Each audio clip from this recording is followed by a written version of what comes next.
அனைவருக்கும் வணக்கம். ஆசிரியர் தேர்வு வாரியம் இன்றைய தினம் ஒரு முக்கிய செய்தியை அறிவித்திருக்கிறது. அதாவது டெட் தேர்வுக்கு விண்ணப்பிப்பதற்கான கால அவகாசத்தை நீட்டித்திருக்கிறது. 2 தினங்கள் கொடுத்திருக்கிறாங்க. 10/9/2025 வரைக்கும் நீட்டித்திருக்கிறாங்க. ஏன்னா தொழில்நுட்ப கோளாறு காரணமாக இன்றைய தினம் தேர்வர்கள் மிகுந்த அவதிக்கு உள்ளாகியிருந்தனர். அதனை காரணமாக காட்டி ஆசிரியர் தேர்வு வாரியம் 2 தினம் டெட் தேர்வு விண்ணப்பிப்பதற்காக நீட்டித்திருக்கிறது. இதனை பயன்படுத்தி இதுவரை டெட் தேர்வுக்கு விண்ணப்பிக்க முடியாமல் அவதிக்குள்ளாகியிருந்த தேர்வர்கள் பயன்படுத்தி கொள்ளுங்க. சரி, இப்போ டெட்டு 1 அப்படிங்கிறத யாரெல்லாம் எழுதலாம் அப்படின்னு பார்த்தீங்கன்னா, இப்போ இடைநிலை ஆசிரியர் டெட்டு 1 பேப்பர் யாரெல்லாம் எழுதலாம்னு சொல்லி பார்க்கலாம். இடைநிலை ஆசிரியர் பணியில் உள்ளோர் எழுத வேண்டும். ஸோ இப்போ ஒர்க்கில் இருக்காங்க, கரண்ட்டில் கவர்மெண்ட் ஸ்டாஃபாக ஒர்க் பண்ணுறாங்க, எஸ்ஜிடி செகண்ட் கிரேட் டீச்சராக இருக்காங்க அப்படின்னா அவங்க எழுதலாம். இடைநிலை ஆசிரியராக புதிதாக பணியில் சேர விரும்புவர். புதுசாக இப்போ தான் நான் படித்து முடிச்சுட்டு வந்திருக்கேன், நான் இப்போ எக்ஸாம் அப்ளை பண்ணணும், அதாவது அப்பாயின்மெண்ட் எக்ஸாம் எழுதணும்னு ஆசைப்படுறவங்க நியமன தேர்வுக்கு நீங்கள் எழுதுறதுக்கு முன்னாடி டெட்டு பாஸ் பண்ணியிருந்தால் தான் நியமன தேர்வை எழுத முடியும். அதனால் அவங்களும் என்ன செய்யணும், டெட்டு எழுதணும், டெட் பேப்பர் 1 எழுதணும். அடுத்தது தலைமை ஆசிரியர் பதவி. இப்போது ப்ரமோஷனுக்கு போகணும் அப்படின்னு நினைக்கிறவங்களும் என்ன செய்யணும் அப்படின்னா, இடைநிலை ஆசிரியர்களே தலைமை ஆசிரியர் பதவி உயர்வுக்கு வேண்டுவோர் கண்டிப்பாக என்ன செய்யணும்னா டெட்டு பேப்பர் 1 எழுதணும். பிரைமரி ஹெச்எம்மாக ப்ரமோட் ஆகிறாங்க அப்படின்னா அவங்க என்ன பண்ணணும், எழுதணும். நெக்ஸ்ட்டு டெட்டு பேப்பர் 2 யாரெல்லாம் எழுதுனா, பட்டதாரி ஆசிரியர் பதவியில் உயர்வு வேண்டி பணியில் இருப்பவர்கள், பணியில் உள்ள இடைநிலை ஆசிரியர்கள். இப்போ ஒருத்தர் பட்டதாரி ஆசிரியராக ப்ரமோஷன் போகணும் பிடியா அப்படின்னா அவங்க எஸ்ஜிடி இருக்காங்கன்னா இப்போ என்ன கிரேடில் இருக்காங்களோ அதுலேருந்து அதோட ஹையர் பொசிஷனுக்கு போகணும்னா அவங்களும் எழுதணும். புதிதாக பணியில் சேர விரும்புவர்கள் யூஜிடிஆர்பி எழுதணும்னு ஆசைப்படுறாங்க. டெட்டு பேப்பர் 2 பாஸ் பண்ணினா தான் யூஜிடிஆர்பி எழுத முடியும். இடைநிலை ஆசிரியர் பயிற்சி முடித்தவர்கள் பிஎட் படித்து முடித்திருந்தால் பிஎட் இல்லாமல் விண்ணப்பிக்க முடியும். டிடிஎட் ப்ளஸ் பிஎட் இருந்ததுன்னா பிஎட் எழுதாமே, பிஎட் படிக்காமையே பார்த்தீங்கன்னா டெட் பேப்பர் 2 அப்ளை பண்ண முடியும். இது மட்டும் இல்லை, டிடிஎட்டோட எனி டிகிரி, ஏதாவது ஒரு டிகிரி நீங்கள் டிடிஎட் முடிச்சிருந்து diploma in teacher education complete பண்ணி ப்ளஸ் ஒரு டிகிரி இருந்ததுன்னா நீங்கள் பேப்பர் 2 அப்ளை பண்ணலாம் வித்தவுட் பிஎட் அப்படின்னு சொல்லியிருக்காங்க. ஆனால் இது நியமனத்துக்கு கிடையாது, இது டெட் பேப்பர் 2 அப்ளை பண்ணுறதுக்கான குவாலிஃபிகேஷன் தான். இது குவாலிஃபிகேஷன் எக்ஸாம் தான், இது அப்பாயின்மெண்ட் எக்ஸாம் கிடையாது.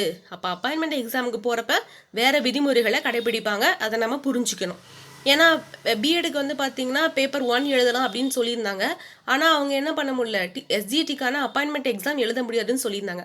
அதே போல தான் இதுக்கும் ஒரு சில வரையறைகள் இருக்கும், அதை நம்ம புரிஞ்சுக்கணும். Next secondary grade plus பிலிட்டு equal to BEd அப்படின்னு சொல்லியிருக்கிறாங்க. பிஇ முடித்து பிஎட் முடித்திருந்தால் பட்டதாரி ஆசிரியர் பணியிடங்களுக்கு விண்ணப்பிக்க முடியும். ஸோ பிஇ ப்ளஸ் பிஎட் கண்டிப்பாக அவங்களும் என்ன பண்ணலாம், அப்ளை பண்ணிக்கலாம். இன்ஜினியரிங் முடித்தவங்களும் பேப்பர் 2க்கு அப்ளை பண்ண முடியும். மேக்ஸ் ப்ளஸ் சோஷியல் சயின்ஸ் தேர்வு செய்து கொள்ளலாம். இவங்க இவங்களோட ஆப்ஷனல் சப்ஜெக்டாக மேக்ஸு ப்ளஸ் சோஷியல் சயின்ஸு இவங்க தேர்வு செஞ்சுக்கலாம்.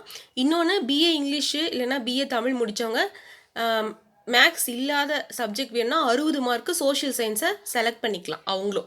அடுத்தது ஆவணங்கள் பதிவேற்றம் செய்ய வேண்டும். அதில் என்னென்ன, ஃபஸ்ட்டு ஃபோட்டோ, உங்களோட photo, signature, community certificate, SSLC certificate, 10th certificate, higher secondary +2 certificate, UG degree certificate, UG consolidated mark sheet, BEd degree certificate, BEd consolidated mark sheet. அதே நீங்கள் டிடிஎட் பேப்பர் 1க்கு அப்ளை பண்ணுறீங்க அப்படின்னா டிடிஎட் டிகிரி டிடிஎடோட mark sheet, அதோட consolidated. Next contact certificate, character certificate, ID proof. Contact certificate உங்கள்கிட்ட TC இருந்ததுன்னா தேவையில்லை, ஒருவேளை டிசி இல்லைன்னா நீங்கள் கான்டாக்ட் சர்டிஃபிகேட் தனியாக நீங்கள் வாங்கிக்கணும். கேரக்டர் சர்டிஃபிகேட்டு ஏதாவது ஒரு கெசட்டட் ஆஃபீஸர்கிட்ட, நீங்கள் க்ரீன் இங்கில் சைன் பண்ணக்கூடிய கெசட் ஆஃபீஸர்கிட்ட வாங்கிக்கணும். ID proof PAN card, Aadhaar card, driving licence, voter ID, somewhat ஏதோ ஒன்று வேலிட் ஐடி ப்ரூஃப் நீங்கள் அப்லோட் பண்ணணும். ஸோ டேட் என்னைக்கு வரைக்கும் எக்ஸ்டெண்ட் பண்ணியிருக்காங்கன்னா 10/9/2025 வரைக்கும் கொடுத்துருக்குறாங்க. நேற்று கம்யூனிட்டி செக்ஷனில் ஒருத்தர் டவுட் கேட்டிருந்தாங்க, டிடிஎட்டோட ப்ளஸ் எனி டிகிரி இருந்தால் எழுதலாமான்னு. எழுதலாம், கம்ப்யூட்டர் சயின்ஸுக்கு மட்டும் இல்லை விதிவிலக்குது, மற்றவங்களாம் எழுதலாம். ஆனால் இன்னொரு விஷயம் என்ன அப்படின்னா, இப்போ டிஆர்பி பாஸ் பண்ணி உள்ளே போயிருக்கிறவங்களும் டெட்டு எழுதணும்னு சொல்லியிருக்கிறாங்க. சரிங்களா, டிஆர்பி பாஸ் பண்ணி உள்ளே போயிருக்கிறவங்களும் டெட்டு எழுதணும்னு சொல்லியிருக்கிறாங்க. ஸோ அது வர வர அதை பார்த்திங்கன்னா என்ன அமைப்புக்குள்ளே கொண்டு வருவாங்க அப்படிங்கிறது அரசோட கொள்கை முடிவை சார்ந்து இருக்கும். தற்சமயம் உச்சநீதிமன்ற தீர்ப்புப்படி பார்த்தீங்கன்னா எல்லாருமே எழுதணும் டெட்டு அப்படின்றத சொல்லியிருக்கிறாங்க. நன்றி. மேலும் அடுத்த ஒரு தகவலோடு உங்களை சந்திக்கிறேன். வணக்கம்.